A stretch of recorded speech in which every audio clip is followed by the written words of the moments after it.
Grand Rising, hello, welcome travelers, welcome my fellow intrepid explorers, adventurers of consciousness that you are, adventurers of science and math and art and music and paranormal encounters and paranormal abilities turning on. I feel like a lot of you have had some really wonderful experiences that you're someday going to share and or are already sharing now. And I know you all make art, whether that's with your beingness or with pen and paper. So not sure if I showed this to you all. I don't think I did, actually.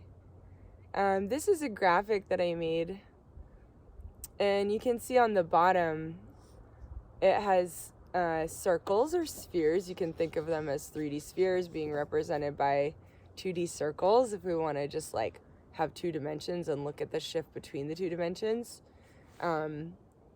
This is a visual 2D image that our brain can like render into a sphere. Perhaps some shading would help that. But on the bottom I have like pure Fibonacci. Starts with 0 and then it goes 1. 0 plus 1 is 1. And that's just the diameter of the circle. And then the circle below, the diameter is 2. Circle below that, the diameter is 3. And then 5, and then 8. And then it's the same in the top. But I was having fun, just like creatively. But I felt like in the top I was sort of started expanding out beyond and just like layering them. But in the bottom, kind of that pure Fibonacci and those beautiful Lucas numbers that emerged from playing with phi. And so how like working with Fibonacci, phi emerges, and then working with phi, the Lucas numbers emerge in the Lucas sequence. So fun with numbers and fun with geometry and spatial representations. And what are you all going to be creating visually in your life? And we're always doing that just with our human avatar. We're always like a work of art in progress all the time. Our life is a movie. So it's all fun and beautiful. This is one that I was enjoying, sort of like this tiling. I found this in a box.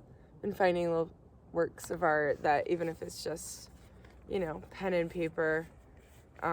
This one was from like an old rental agreement, actually, so I'm sort of wanting to burn this piece of paper for fun. But I was like definitely wanting to capture some of the designs that I had drawn in those moments of where I really like this one, actually, every time I see it.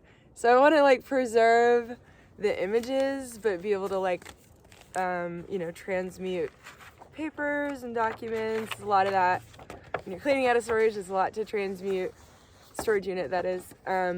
This one, some of you all might have seen, I've used it as a graphic for this channel, this journey, this adventure. And it's sort of like when, during this process of like, okay, how are the transverse waves, spiral vortexing down into the point of Planck, going through Planck, coming out as longitudinal waves, pressure waves, and what do they look like? And asking myself, okay, what do they look like? And so if I was going to draw the pressure waves, though, I almost feel like this is showing how it can go in multiple directions, perhaps, because, there's just a lot to it. But I've been drawing the pressure and pump waves sort of coming out like this, but then coming back in. So I feel like I could draw probably multiple longitudinal waves, I would think. Okay, so, all right, I wanted to read a poem for you all, too, that emerged somewhere from this experience. And I had typed this up on a typewriter, actually. Really enjoyable. I like the journey of typing on a typewriter. The music that the keys make. Okay, infinite wisdom. Stretching out across the expanse of existence, feeling the edges dissolve into the center, then back out again. A wild ride, going way, way, way, way up through the clouds, up into the outer edge of the atmosphere. Weightlessness sets in, floating, leaning back, back, back, disappear into the everything. Interior consciousness merges with exterior consciousness. I am here now, in this moment. All is perfect as it is. I choose euphoric gratitude. Love for all that is. Peace inside.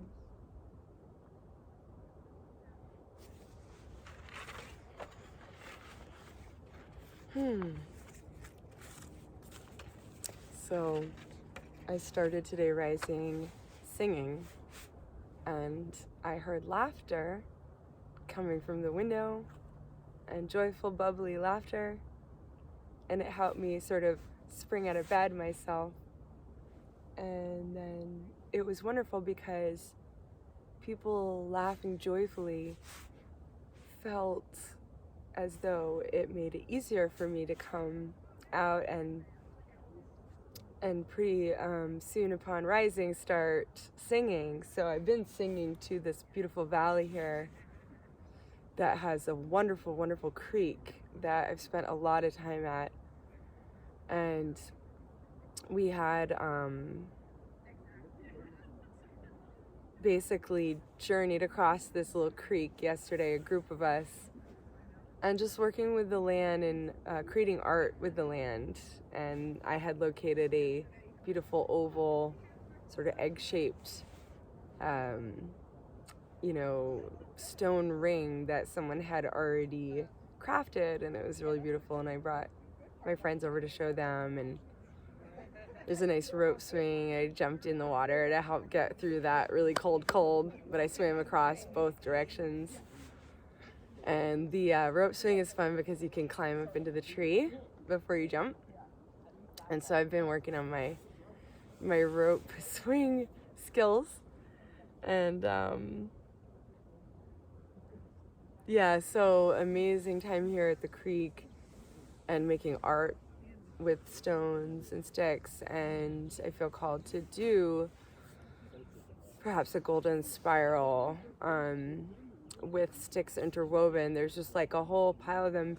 The creek floods in the spring, and the water level rises quite a bit, and so there's these bundles of sticks that were sort of enmeshed when they were in the river, and then when the water level drops, there's all this beautiful driftwood sort of gathered together in like a nest formation.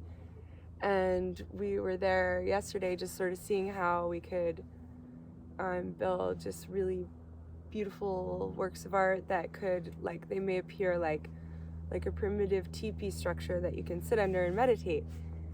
And just simple with driftwood, and the water comes and it can wash it all away like a mandala.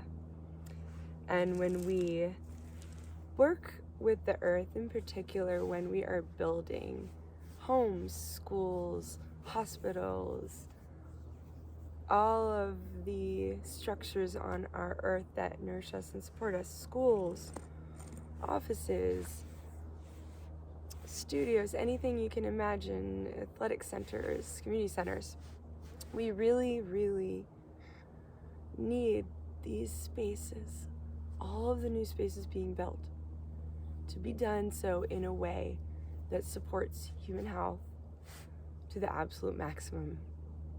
This is really, really important right now. We really need to assist one another through the spaces being one key important way for our soul to strongly vortex into their body, into our body, into that body, into each of our bodies. When the soul vortexes into the body, it comes through that point of Planck in the heart, and it vortexes out the same intensity that it entered. And this creates our energy field. If we can expand our ability to expand our energy field by strengthening the soul's vortex into the body, and therefore out, down through the bottom vortex, up around the toroidal shape of our energy field, we feel alive, we feel safe, we feel healthy, we feel cared for, we feel nourished. I started to realize that being out here in Sedona and being a big part of van life culture, I started to realize there's been some friction in the community, and I've observed it before in places like California when I was living there and had an apartment, and people were staying in their RVs and whatnot, and they actually had tried to ban it, and then there was a referendum, but then, the police weren't enforcing it, and da-da-da-da. So now here in Sedona, this new amazing project, I'm seeing the hot air balloons in the sky, it's gorgeous. This amazing new project where the city rescued 40 acres from development and said, okay, we're gonna buy it, there's not much land left, and they're saying to the community, what do you all want to do? And we are now visioning, drawing, mapping, gridding. We're going to be walking the land to feel what the earth wants to be built.